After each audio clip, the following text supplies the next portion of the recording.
The room went silent the second my dad looked across the Christmas table and asked, "So, Callie, did you like the new house?" His voice was bright, almost cheerful, like he'd just handed me the winning lottery ticket. Forks hovered halfway to mouths. A candle flickered, throwing gold across polished silverware. My heart thudded so hard, I thought the entire table could hear it. The scent of rosemary and roasted turkey curled through the air, suddenly too heavy to breathe in. I stared at him, at the warmth in his eyes, at the pride he didn't bother to hide. "What house?" I managed to say. Across the table, Marina nearly dropped her wineglass. Kyle stared hard at his plate, as though the green beans might save him. And just like that, the seams of the evening, the decorations, the perfect holiday script, all of it split open. I knew something awful had been hiding under the surface for a long time. But not this. Not something this big. Before we go on, tell me where you're listening from and hit that like and subscribe button if you've ever felt overlooked by the people who should have cared for you. My name is Callie Monroe, and I'm 20 years old.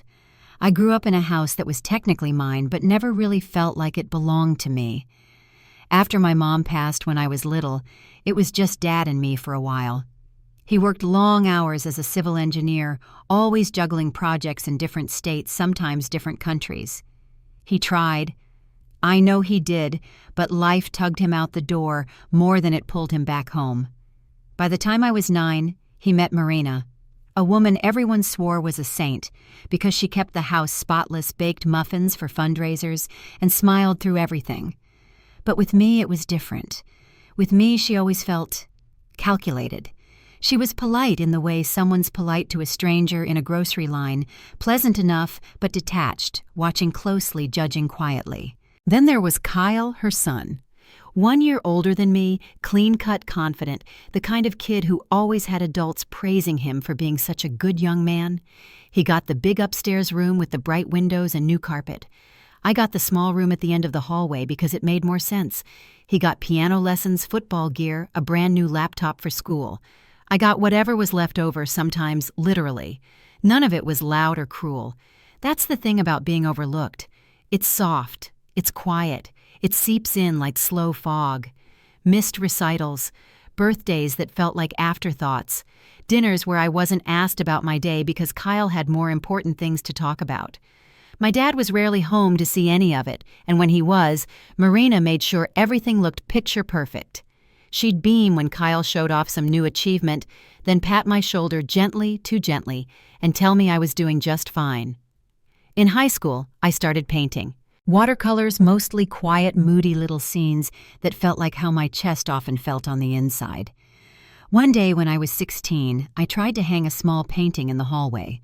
Nothing dramatic, just a soft, rainy street I'd worked on for weeks.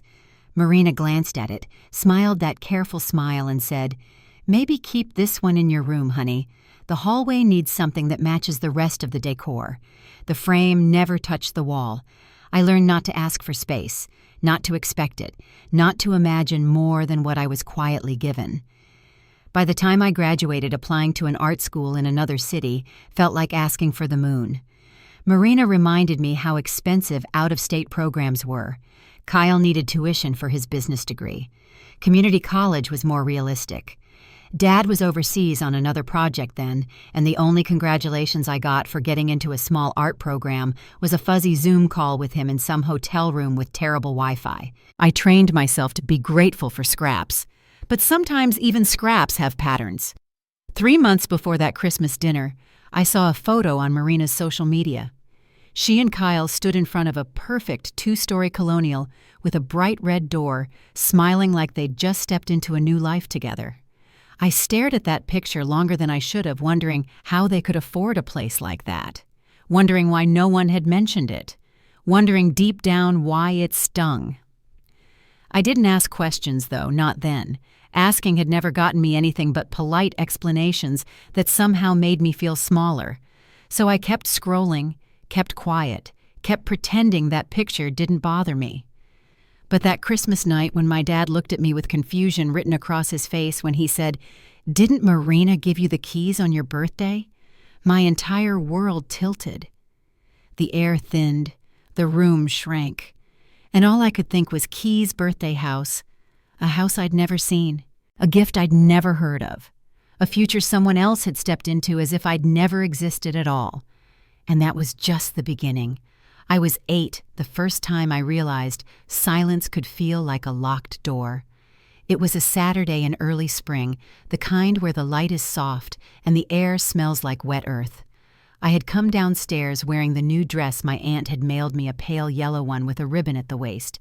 I remember smoothing it down with both hands, feeling pretty, in a way I rarely did, hoping someone would notice. When I stepped into the dining room, I saw Marina setting out pancakes stacked high on a platter, steam curling up like a promise. She looked at me, paused for half a second, and then turned away.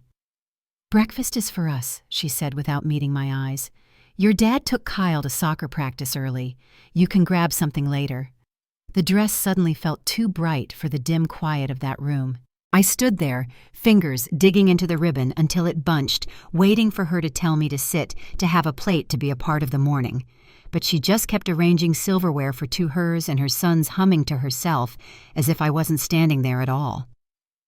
When the front door opened and Kyle burst in grass stains on his knees and sweat on his forehead, she beamed at him like the sun had finally come home. She sat him at the table and kissed the top of his head. The pancakes went down between them. The chairs never shifted to make room for me. I went back upstairs, sat on my bed, and ate a packet of crackers. The ribbon on the dress never lay flat again. For years after that, I remembered the smell of those pancakes more than their taste because I never had any. That memory stayed tucked in a corner of my mind for a long time. Even now it finds its way back when I least expect it. I didn't understand then what I do now. That morning wasn't an accident or a misunderstanding or a moment she didn't mean. It was the beginning of something, and the start of a pattern that would repeat itself again and again. As I got older, the moments piled up quietly, the way snow gathers on an empty sidewalk, soft enough not to make a sound, heavy enough to reshape everything beneath it. I spent so much of my childhood trying not to take up too much space. The house felt full even when it was just the three of us, full of Marina's routines, her rules, her curated version of what a family should look like. She had a way of making decisions without ever asking how they affected me. At Christmas, Kyle always got the biggest gifts, the electric keyboard, the video game consoles, the signed football. I got things that fit into small boxes. Marina liked to say she chose gifts that were practical, which usually meant things she thought I needed, not things I wanted. On school nights, she asked Kyle about his homework, sat with him while he studied, quizzed him on vocabulary. She never asked about mine. If I needed help, she said she was busy with dinner or laundry or bills. I learned early that help wasn't something I should expect. My dad, when he was home, noticed small things. He'd ask how school was going, if I was still drawing, if I liked the book he'd brought back from his trip. But he always asked those questions on his way somewhere onto a plane, into a meeting, back to a project he seemed to live inside more than he lived with us. And when he was gone, which was most of the time, his absence left the house entirely in Marina's hands. Back then, I didn't resent him for being gone. Kids don't question the shape of their own world, they just learn to fit inside it. I grew used to being the one photographed from the background while Kyle grinned in the foreground. I grew familiar with being left at school because Marina forgot the early release times, and Kyle had her full attention for his after-school practice. I grew used to dinners where the conversation flowed around me like water around a stone, and after a while you stop trying to speak up. You tell yourself the silence is normal, that you're not missing anything, that you're strong enough not to need what other kids seem to have without asking. By the time I reached high school, I'd mastered the art of standing on the edge of my own family. Even holidays had a rhythm I could predict. Marina always insisted Kyle hang the first ornament on the tree, the star of the house, she'd say, beaming at him. One year when I was maybe 15, I asked if I could hang one too, just one. She smiled politely and said, "Of course," but her tone made it clear she hadn't really meant yes. I placed a small wooden ornament near the bottom, something simple I'd made in art class. The next morning it was gone. She said it must have fallen, but I found it in the storage bin tucked under a pile of tinsel. I didn't ask about it after that. Quiet disappointment becomes a habit. It settles into your bones. You convince yourself you don't care, but the body remembers what the heart tries to forget. The strangest part is that Morena was never loudly cruel. If she had been, maybe I would have fought more, spoken up, more tried to defend myself. Instead, she was polite, composed, always careful to make it seem like her choices were logical, not personal. When Kyle wanted to redecorate his room, she bought him new shelves, new paint, a new comforter. When I asked if I could repaint mine, she said we didn't have the budget for projects like that. When Kyle got into a college 2 states away, she hosted a celebration that felt like a wedding reception. String lights catered food, neighbors filling the backyard with congratulations. When I got accepted into a local art program, she gave me a small nod and said, "That's nice, dear," before walking away. I didn't expect fanfare, but I think I hoped she'd see me. Even if she didn't understand it, I hoped she wanted to. Instead, it felt like she'd already decided who I was allowed to be, and that person was small. I learned to make myself useful. I handled chores she didn't want to give Kyle because he was studying. I stayed late at my part-time job because no one was expecting me home. I learned to shrink my hopes to avoid disappointment. The truth is, I didn't know what real attention or affection looked like anymore, not from a parent. I just knew the absence. And it shaped me. It shaped how I moved, how I spoke, how I tried not to take up space. Some nights I lay awake replaying moments I wished I'd handled differently, times when I'd been brushed aside, told to wait, told my dreams were impractical, told my choices weren't realistic. I wondered if it was something I'd done wrong or something about me that made it easy for others to overlook me. It never occurred to me that the problem might not be me at all. I didn't understand then that favoritism doesn't always shout. Sometimes it whispers. Sometimes it shows up in the way 2 kids in the same house are treated like they live in 2 different worlds. But the heart keeps score, even when the mind tries to forgive. I wish I could say I had one big moment of clarity growing up, a moment where I said, "Enough," and stood up for myself. But that isn't how it happened. My childhood wasn't one big fire. It was slow erosion, little by little, until there wasn't much left to protect. I spent years believing that asking for more made me a burden, that wanting a place of my own, a room of my own, a life I could build with my own hands was too much to hope for. I thought that if I stayed quiet, if I didn't make waves, if I adjusted myself to fit whatever shape Morena kept carving out for me, then maybe she'd eventually warm up to me. Maybe she'd treat me like part of the family.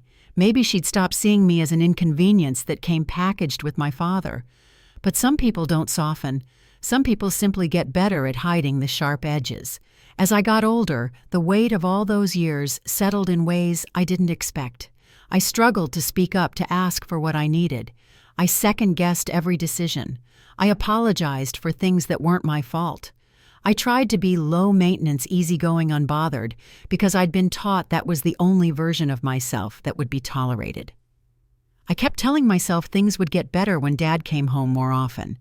But each time he returned, Morena had a way of filling the air with stories about Kyle's achievements, updates about the house, her voice bright and full. By the time she finished, there wasn't much space left for my life.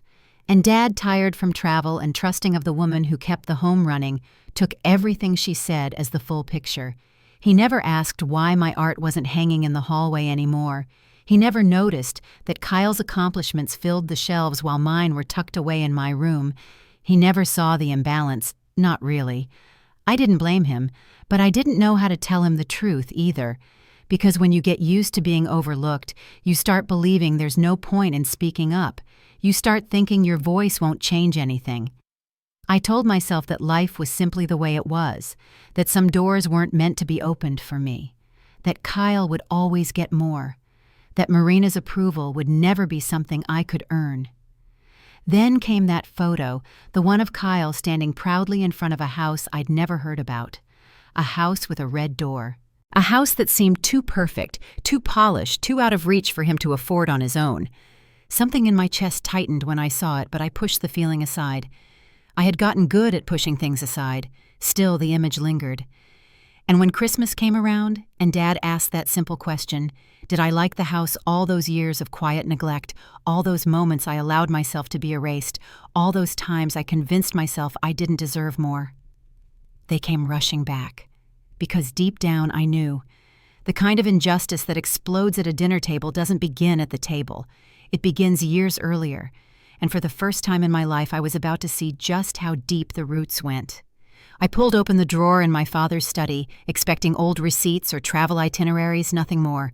But the moment my fingers brushed against a thick manila envelope labeled in his handwriting, Hollow Pine Property, my breath snagged in my throat. I slid it out, the cardboard scraping softly, an almost fragile sound in the silent room. A folded set of papers slipped loose. Contracts, notarized forms, printed emails with subject lines that made my pulse throb behind my ears. At the top of the first page, my name appeared in black ink, crisp and unmistakable. I froze, staring, unable to blink. The next page held an email chain. My dad had written, "Make sure Callie receives this on her birthday." Beneath it, in neat feminine wording, "All received. I'll handle everything." Marina's name was at the bottom of the message. My hand shook so hard the papers rustled like leaves in a storm. For a long moment I just stood there, holding those pages as if they might burn me. The truth didn't fall on me. It hit like a doorway suddenly kicked open, letting cold winter air rush into a warm house. I knew something was wrong, but I didn't know it was this. I sat down slowly on the edge of my father's old leather chair, the one that creaked gently when he leaned back after long hours of work. The room smelled faintly of ink cedar and the life he carried with him wherever he traveled. I laid the papers across my lap and forced myself to read every line. Each sentence, every signature, every date was a thread that tied together a betrayal I had never imagined. The first document was a legal transfer. My house had been purchased 6 months earlier, paid in full, listed as a gift from Robert Monroe to Callie Monroe. It wasn't ambiguous, wasn't phrased in a way that left room for interpretation. It was explicit, direct, final. The next document was a letter from the real estate office, confirming the property had been registered in my name. I read each sentence slowly, like they might rearrange themselves if I blinked too quickly. Then came the emails. There were at least a dozen exchanged during the months Dad was overseas. At first they were logistical signatures, needed a date of transfer updates from the seller. And then near the end, a message from Dad that stopped my breathing completely. "Please give her the keys on her birthday. I want her to start the year knowing she has something that belongs only to her." Something inside me twisted painfully, the way a rope tightens around a post in a storm. He had remembered. Through the years of distance, the missed recitals, the birthdays with one candle, and no song the nights he was half a world away, he'd still thought of me. He had planned something stable, something permanent, something that said, "I know I haven't been there, but I haven't forgotten you." He had bought me a home, and Marina had intercepted every piece of it. Her reply was cold in its simplicity, "All received. I'll handle everything." She had handled everything all right. Handled it so well that I had never even heard of the house.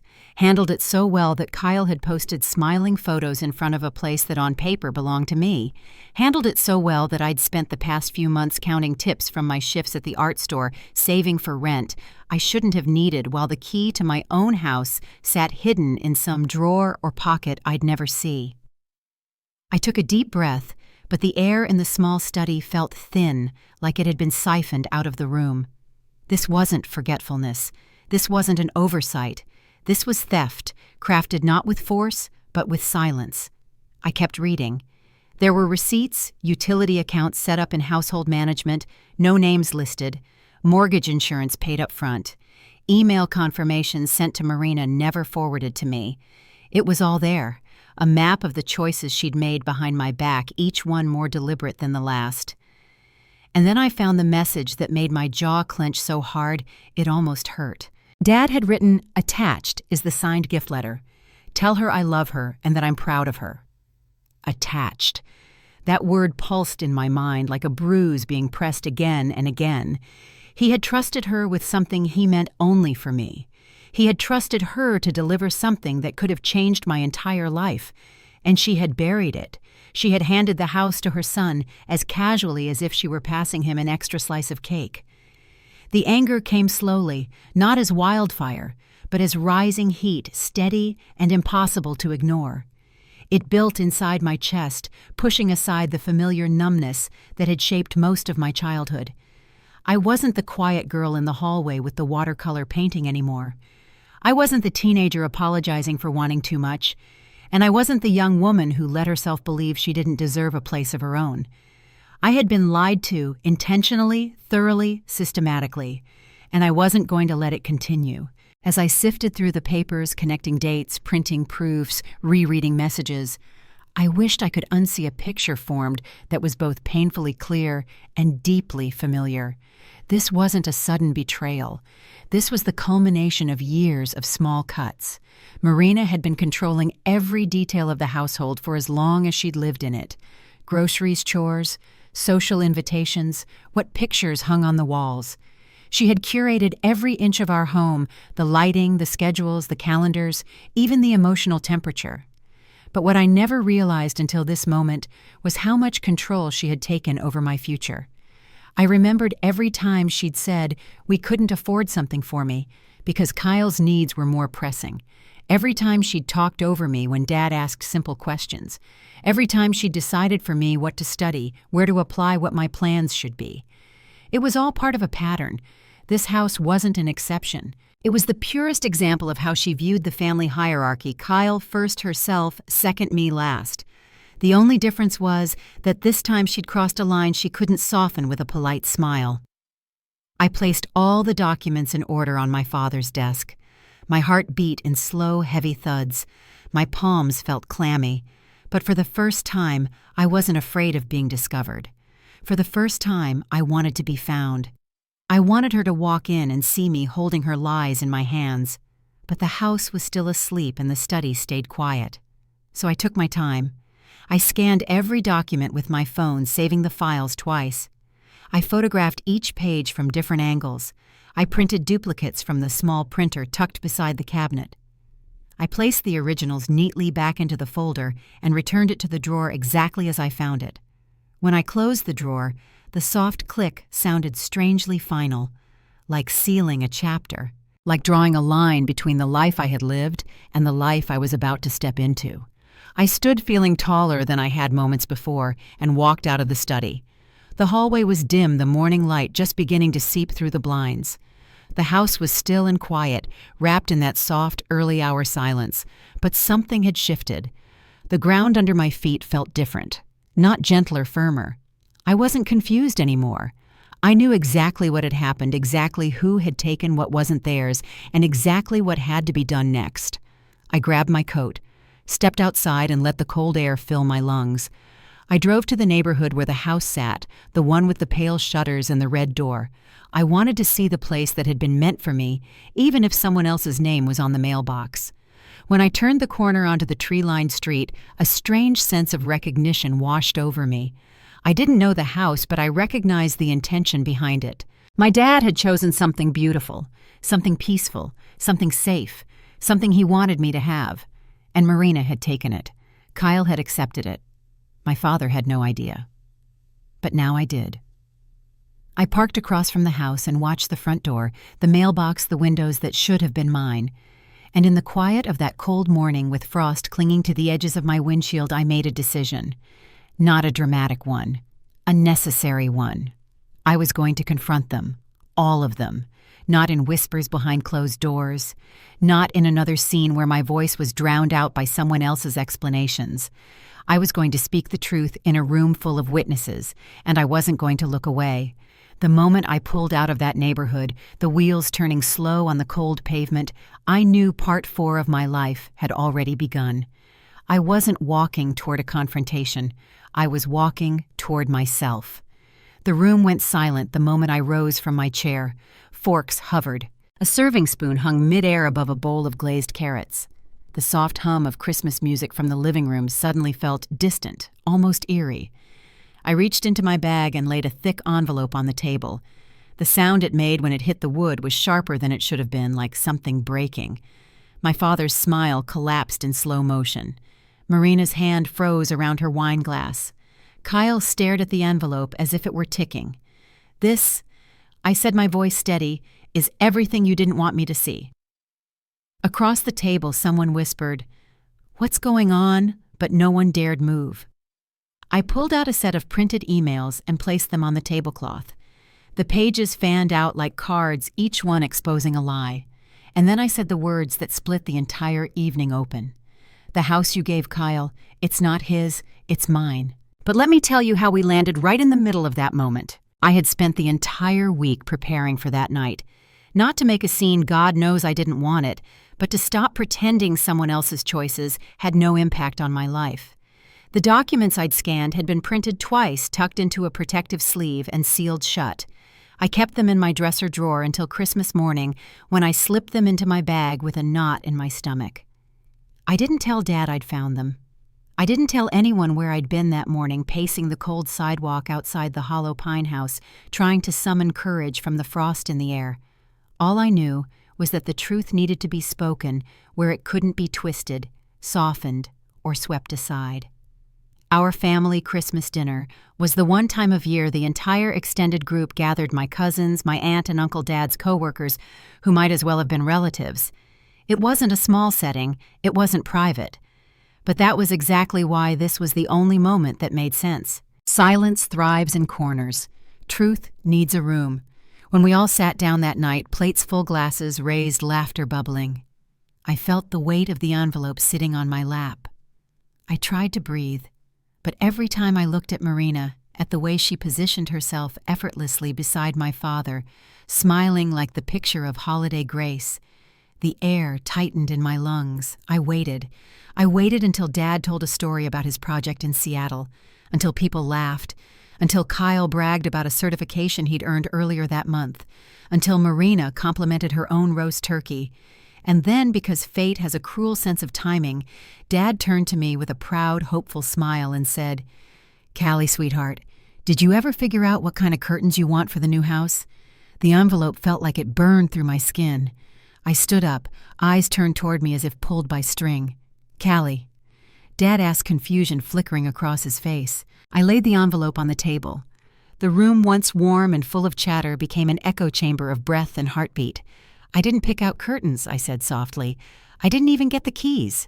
Dad blinked. "What, Marina, didn't you?" "She didn't give me anything," I said. "Not the documents, not the letter, not even the truth." I opened the envelope and spread the papers out: contracts, gift letters, email confirmations. Christmas lights from the mantel reflected on the glossy pages, casting them in a strange, festive glow. "Dad." I continued, my voice steady. "This house you bought. These documents say it was meant for me." But Kyle moved in. All motion around the table stopped. Marina's face blanched. Kyle's jaw tightened. My aunt put her hand over her mouth. Dad leaned forward, squinting at the papers, and then looked at Marina with a dawning realization that seemed to hollow out his chest. "What is this?" he asked quietly. Marina swallowed. "Robert, please. Not now." But he didn't look away from her. "Did you give her the keys?" She hesitated. It was enough. The room stiffened like a held breath. "No," I said, "for her. She didn't. She pretended you never sent anything. She took the house you bought for me and handed it to her son." Kyle's face flushed red. "Callie, you're exaggerating." "Really?" I picked up a page, turned it toward him. "Then why were the utilities set up in your name 2 days after my birthday, before I even knew the place existed?" He opened his mouth, then shut it again. Dad's voice dropped. "Marina, explain." She pressed her napkin to her lips as if it could shield her. "I made a judgment call. Callie wasn't stable enough to manage a property. She's not even working full-time. Kyle needed a home near campus. It made sense." My father's expression shifted, something sharp, something wounded. "Sense," he repeated softly. The room murmured. A cousin whispered, "Oh my God." But I wasn't done. The truth was only half uncovered. Because 2 nights earlier, when I'd returned to the study for something I thought I'd forgotten, I discovered something else. Something that turned my stomach cold. Not all the emails were in the folder. Some had been deleted. And they weren't from my father. They were to him. Messages he had tried sending me. I had clicked through Dad's archived drafts, puzzled by the mismatched date stamps, and then I saw it. 6 unsent messages addressed to my email. Not my old one, my current one. My father had tried writing me multiple times. Birthday notes, updates about the house, even one with a photo of the front door freshly painted. Each one marked unsent, and every attempt he made to resend them showed a delivery error recipient address blocked by filter, blocked by someone who had access to the home network, someone who handled the household computer, someone who managed Wi-Fi settings, someone who made sure my connection to my father, never received anything he thought he'd sent. I had printed those screenshots too. Now at the table I slid them forward, and the entire room inhaled sharply. Dad stared at the page, his lips parting in disbelief. "Blocked," he whispered. "Why would I look directly at Marina?" "You didn't just steal a house," I said quietly. "You erased his messages to me. You made him think I wasn't responding." Gasps rippled out like a wave hitting shore. Dad's hand moved to his mouth. I saw the heartbreak flood into his eyes with full force, not anger at me, not even yet at her, but grief. For years he thought I'd been distant. Marina's voice broke. I didn't mean... You didn't mean to get caught," I said. People around the table stiffened. My aunt shook her head. My uncle muttered something under his breath. Kyle's shoulders hunched, as if the weight of the accusation was pressing him toward the floor. Dad turned to Marina slowly, heavily, as if every second hurt. "Did you block her?" he asked, his voice trembling. "Did you stop my emails?" She didn't answer. Silence, thick, suffocating, fell like a curtain. A single tear tracked down my father's cheek. "You kept me from my daughter," he whispered. And in that moment, the perfect holiday table lost its shine. The candles flickered harshly. The ornaments on the tree all seemed to tilt in different directions. The room felt too full, too tight, as if the truth itself had expanded and swallowed all the empty spaces. Kyle stood abruptly. "Mom, say something."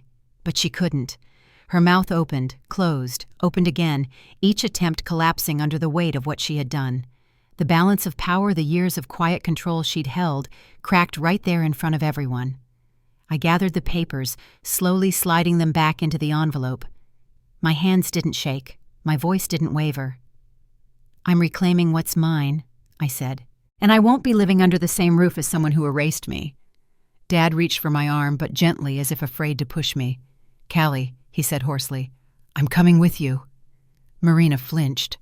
The room stayed frozen, every family member watching with wide eyes as the world they thought they knew crumbled in front of them.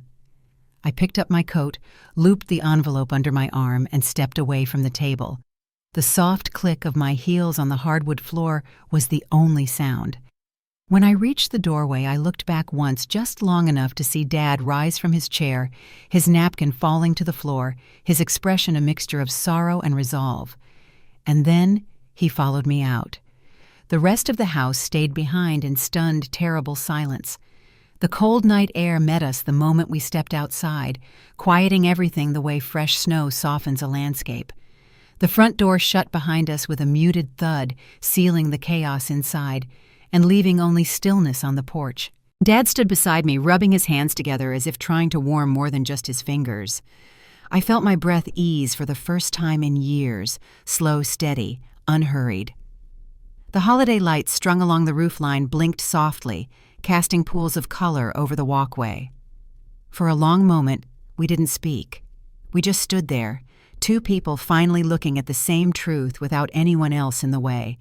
When I finally exhaled, it came out like something I'd been carrying for a lifetime was loosening its grip. The world felt different, as if some hidden weight had shifted and let the ground settle back into place. We walked to the end of the driveway before either of us spoke again. Dad let out a breath that misted in the air and said quietly, "We'll figure this out, Callie." And somehow I believed him. The days that followed were quiet in the way a life feels quiet after a storm. The house at Hollow Pine became the first place I went. Dad had arranged for the locks to be changed. Kyle had already moved his things out. No confrontation, no excuses, just absence. The morning I walked through the doorway as its rightful owner, sunlight spilled across the hardwood floors, as if the house had been waiting for me to open it. I stood there for a long moment, letting the warmth move across my shoulders, feeling the echo of every closed door I'd grown up with slowly loosen its hold on me. I didn't rush to fill the space. Instead, I opened every window. Winter air swept through the rooms, clearing out the old scents cologne detergent, someone else's dinners. The curtains fluttered gently, as if taking their first breath. I spent the next week on simple things, wiping down cabinets, pulling old nails out of the walls, rolling fresh paint in soft, steady strokes. There was something calming about watching a room change color under my hands. White for the hallway, warm beige in the living room, deep navy for the bedroom, a shade that felt like dusk settling. Each brushstroke was a quiet declaration, "This is mine." Whenever I paused, I could hear silence curling comfortably around me, not the heavy, cautious silence of my childhood home, but a peaceful one, unclaimed by anyone else's expectations. Dad came by every Saturday, toolbox in hand. He didn't try to fix everything at once. He asked what I wanted first. Sometimes we repaired a squeaky cabinet. Sometimes it was just coffee at the kitchen island while he watched me paint. He never justified the past, never made excuses for the years he missed. Instead, he showed up not perfectly, not heroically, but steadily, and that was enough. As I settled into Hollow Pine, I found myself drawing again, really drawing, not just the scattered sketches I used to squeeze in when no one was around. The spare bedroom became my studio, filled with canvases leaning against the walls and pencils scattered across a small wooden table. A few friends from my art classes stopped by with housewarming gifts, tiny succulents, candles, a hand-me-down lamp somebody swore had character. Their kindness wasn't loud. It was gentle, sincere, offered without strings. One afternoon, my classmate Elena came by with a tin of homemade cookies. She looked around the house and smiled. "This place feels like you," she said. It was the first time anyone had said that about a space I lived in. As winter thinned into the first hints of spring, I began working on a portfolio for a design grant my professor had told me about months ago. Back then, I'd brushed it off, convinced I wouldn't qualify. Now something inside me wanted to try, not for validation, but because I finally had room to grow without someone trimming me back. I'd sit on the porch in the evenings, wrapped in a blanket, letting the fading light settle across the quiet neighborhood. Sometimes Dad joined me sipping tea from a mug he insisted he'd bought just for here. Other nights I sat alone listening to the faint hum of crickets starting early in the season. The house no longer felt like a prize won or a gift taken. It felt like a beginning. I didn't cut anyone out with anger or dramatic announcements, but I created distance, soft, necessary space. I didn't answer Marina's messages when they started coming, the ones insisting she'd been misunderstood or that I had overreacted. I didn't engage when Kyle sent a short apology that felt more like embarrassment than remorse. Some relationships need that silence, not to punish, but to heal in ways proximity won't allow. I returned what belonged to them, their expectations, their narrative, their need for control, and reclaimed what belonged to me, my voice, my peace, and the place I now called home. The first time I hung one of my paintings in the entryway, I stepped back and stared at it for a long time. It was a watercolor of a street, at dawn, soft blues and pinks bleeding gently into each other. It wasn't perfect, but it was honest, and it hung exactly where I wanted it. No one was there to move it. No one was there to decide it didn't belong. Sometimes healing isn't loud or triumphant. Sometimes it's a quiet moment at your own front door, looking at something you created, knowing it's allowed to stay. By early April, the house felt lived in, not cluttered, not chaotic, just warm in a way that surprised me. I bought a small lemon tree from a local nursery and planted it in the backyard. The soil was cold, but the sun was gentle, and I worked slowly, pressing the earth around the base with my hands. It felt symbolic in a way I didn't say out loud, planting something that would take time, patience, and care. Something that might not bear fruit for a long while, but still deserved a chance to grow. When I stood up, brushing dirt from my palms, I realized the heaviness I'd carried for years wasn't gone, but it was finally loosening, leaving space for something else to take root. Maybe that was what healing really was, not replacing the past, but reclaiming the space it once occupied. One evening, as the sun dipped behind the trees, I sat on the porch steps with a cup of tea and watched the warm glow settle over the yard. The house behind me felt steady, solid, and full of possibility, not because it was perfect, but because it was mine. Some journeys begin with a door closing. Mine began the moment I opened one that had always been meant for me. And as I sat there in the quiet light of a fading day, I understood something with a clarity that felt both gentle and true. Sometimes the life you're meant to live doesn't arrive in a single gift or revelation. It grows piece by piece the moment you decide you deserve a place in it.